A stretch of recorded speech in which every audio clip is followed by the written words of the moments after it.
ডাটার এই রেসিপি একবার খেলেই বারবার বানাবেন। এতটাই টেস্টি মজাদার হয় এই ডাটার রেসিপি। মাছ মাংস ছাড়াই কিন্তু আমি এটা রান্না করেছি। এটা রান্না করলে এক প্লেট ভাত আপনি নিমেষেই খেয়ে উঠতে পারবেন। আমি এখানে কোনো মাছ মাংস দেই নেই, এখানে শুধু ডাটা রান্না করেছি। এটা খেতে এতটাই মজা, আপনারা যারা খেয়েছেন তারা জানবেন, যারা খাননি তারা বুঝবেন না।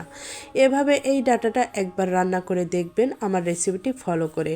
আর ভালো লাগলে সবাই একটা লাইক কমেন্ট করে চ্যানেলটিকে সাবস্ক্রাইব করে পাশেই থেকে যাবেন।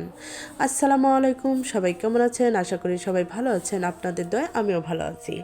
এখানে আমি ডাটাগুলো নিয়েছি। এটা কিন্তু শক্ত ডাটা, এটা কিন্তু নরম ডাটা নেওয়া যাবে না, যেগুলো আর কি বড় হয়। এটা এক কথাই বলে ডাটার চচ্চড়ি। আমি এখানে ডাটাগুলো কিভাবে কেটে নিয়েছি সেটাই আজকে আপনাদের সাথে শেয়ার করছি। এই ডাটাগুলো বেশ লম্বা লম্বা করে কাটতে হবে, যাতে এপাশ ওপাশ ধরে চুষে খাওয়া যায়। আর ডাটাগুলো খুব একটা মোটা না, তাই এই ডাটাগুলো আমি মাঝখান দিয়ে ফালি করব না, শুধু এক পাশ কেটে ফেলে দেব, যাতে এই ডাটার মাঝে সব মশলা যায় এবং খেতে মজা হয়। দেখেন আমি কিভাবে এই ডাটাটা কেটে নিচ্ছি। এভাবেই এই ডাটাটা কেটে নিতে হবে।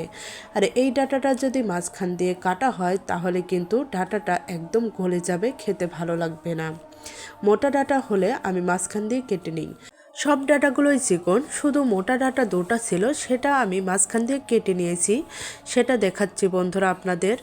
যাই হোক, এভাবে ডাটা রান্না করে একবার খেলেই বুঝতে পারবেন এটা রান্না করতে কোনো মাছই লাগে না। আর আসলে এই ডাটাটা মাছ ছাড়াই রান্না করে, এটা সরিষা দিয়ে রান্না করা হয়। এই যে বন্ধুরা, আমি আপনাদেরকে দেখিয়ে দিলাম, এটা কিন্তু মোটা ছিল তাই মাঝখান দিয়ে কেটে নিয়েছি। আর সব ডাটাগুলোই চিকন, তাই পাশ দিয়ে শুধু একটু করে ফেলে দিয়েছি, যাতে সব মশলাগুলো ভালোভাবে প্রবেশ করে। এখন আমি ডাটাগুলো ভালোভাবে পরিষ্কার করে ধুয়ে নিচ্ছি। আমি বেশ কয়েকবার পানি পাল্টিয়ে পাল্টিয়ে ধুয়ে নিয়েছি, কারণ ডাটার গায়ে তো অনেক ময়লা থাকে তাই। আর এখানে আপনাদের একটা সুন্দর টিপস দেব বন্ধুরা, এই টিপসটি ফলো করলে আপনাদের রান্না আরও দ্বিগুণ হবে। অনেক সময় রান্নায় যদি বেশি পরিমাণে সরিষা দেওয়া হয় তাহলে কিন্তু তিতা লাগে।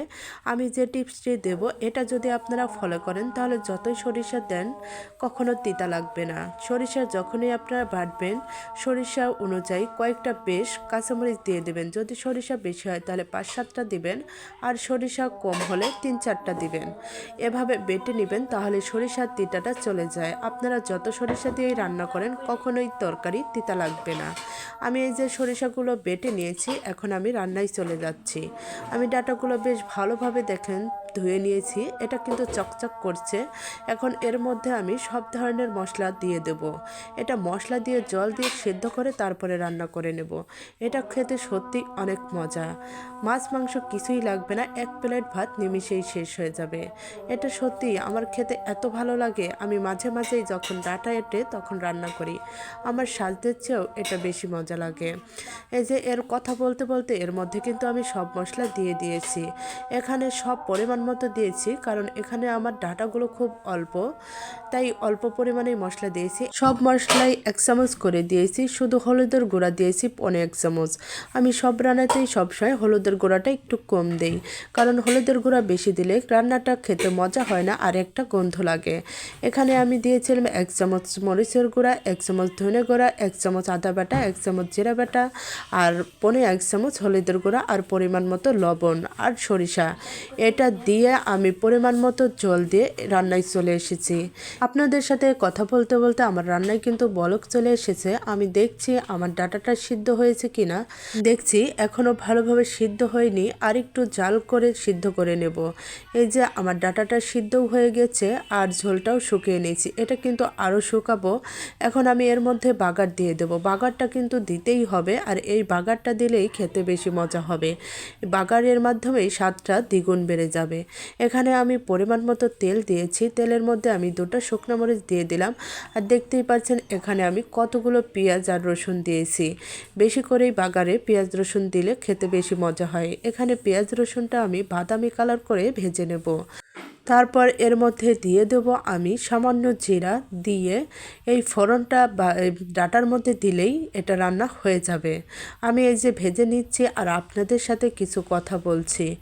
আপনারা যারা এখনও আমার ভিডিওটি লাইক দেননি অবশ্যই একটা লাইক দিয়ে যাবেন, আর যে সকল পরিচিত বন্ধুরা দেখছেন তারা একটা করে কমেন্ট করে যাবেন, তাহলে কিন্তু ওই কমেন্ট ধরে আমি আপনাদের বাসায় পৌঁছে যাব। আর দয়া করে সবাই ফলোয়ার্স করে দিবেন। আমি কিন্তু সব বন্ধুদের ভিডিও ফলোয়ার্স করে দেই, বিশেষ করে আমার পরিচিত বন্ধুরা যারা আছে তাদের ভিডিও দেখতে না পারলেও প্লে করে রেখে দিয়ে ফলোয়ার্স করে দেই। আপনাদের সাথে কথা বলতে বলতে আমার বাগারটা হয়ে গেছে। এখন আমি ডাটার মধ্যে বাগারটা দিয়ে দিলাম। বাগারটা দিয়ে এটা কিছুক্ষণ জাল করে নেব। ঝোলটা একটু বেশি আছে, এটা শুকিয়ে নেব। এটা সত্যিই খেতে অনেক মজা। আমার যে সকল বন্ধুরা এই ভিডিওটি দেখবেন অবশ্যই জানাবেন রান্নাটি কেমন হয়েছে, আর ভালো লাগলে অবশ্যই লাইক কমেন্ট করে পাশে থাকবেন।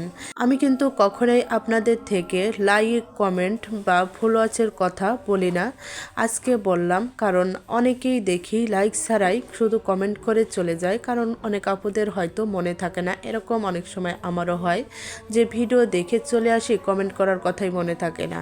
কারণ বেশিরভাগ আমি ভিডিও প্লে করে রেখে দিয়ে সব আপুদের ভিডিও দেখি, কারণ অনেক ব্যস্ত থাকি। দেখছি যে রান্না করছি, আমি ভিডিও প্লে করে রেখে দিয়েছি। আবার অনেক সময় ভাত খাচ্ছি, তখনও ভিডিও প্লে করে রেখে দেই। এর জন্য আমার কমেন্ট করার কথা মনেই থাকে না, পরে ঘুরে গিয়ে আমি কমেন্ট করে আসি। কিন্তু আমি আমার পরিচিত বন্ধুদের ভিডিও ফলোয়ার্স করেই দিই। এখানে আমি কিন্তু ভেজে নিচ্ছি অনেকগুলো চিপস, আমার বাচ্চারা খাবে তাই নিয়ে আসলো। রোজার মধ্যে অনেক চিপস কেনা হয়েছিল, এগুলো বেঁচে গিয়েছে, তাই আমার বাচ্চারা বলছে এখনই ভেজে দাও। তাই দুপুরে রান্নার সময় আগে চিপসগুলো ভেজে দিলাম, তারপরে রান্না করে নিলাম। এই চিপসগুলো খেতে আমারও খুব ভালো লাগে। আমি বিকালবেলা বেশিরভাগ চিনি দিয়ে এই চিপসগুলো খেতে অনেক পছন্দ করি। এই চিপসগুলো ভেজে দিলাম, ভেজে দিয়ে আমি রান্না করে গিয়ে দেখি আমার বাচ্চারা সবগুলোই খেয়ে ফেলেছে। এতটা পছন্দ করে ওরা। একদিকে আমি ভাজছি আর আরেকদিকে ওরা বয়ামে তুলছে, কারণ পরে বয়াম নিয়ে যাতে খেতে পারে। এই যে এই চিপসগুলো আমার আরও বেশি ভালো লাগে, কারণ এগুলো হাতে বানানো। আর আগে যেগুলো দেখালাম ওগুলো কিন্তু কিনা। হাতে বানানো জিনিসের স্বাদই আলাদা। এই যে আমি একদিকে ভাজছি আর একদিকে আমার বড় বাচ্চা বয়ামে তুলছে। এই যে বয়াম ভরে নিয়েছে একটা, আর একটাই তুলবে। যাই হোক বন্ধুরা, ভিডিওর শেষ পর্যন্ত যারা ছিলেন তাদেরকে অসংখ্য ধন্যবাদ। আর এখনও যারা লাইক দেননি আবারও বলছি অবশ্যই একটা লাইক দিয়ে ভিডিওটি শেষ পর্যন্ত দেখে নেবেন। আর যে সকল বন্ধুরা আমার ভিডিওটি নিয়মিত দেখে তাদেরকে অসংখ্য অসংখ্য ধন্যবাদ। আমার এই চ্যানেলটি খোলা হয়েছে অনেক দিন হলো, কিন্তু আমি নিয়মিত ভিডিও দিতাম না। আমি 1 মাস হলো নিয়মিত ভিডিও দিচ্ছি। আমার অনেক বন্ধুরাই আমাকে অনেক ভালোবাসা দিয়েছে, এজন্য আমি অনেক কৃতজ্ঞ। আর যে সকল বন্ধুরা আমার ভিডিও নিয়মিত দেখে সেই সকল বন্ধুদের অসংখ্য অসংখ্য ধন্যবাদ। আর সব বন্ধুদের জন্য দোয়া রইল, আমার জন্য আপনারা দোয়া করবেন। সবাই ভালো থাকবেন, সুস্থ থাকবেন। আল্লাহ হাফেজ।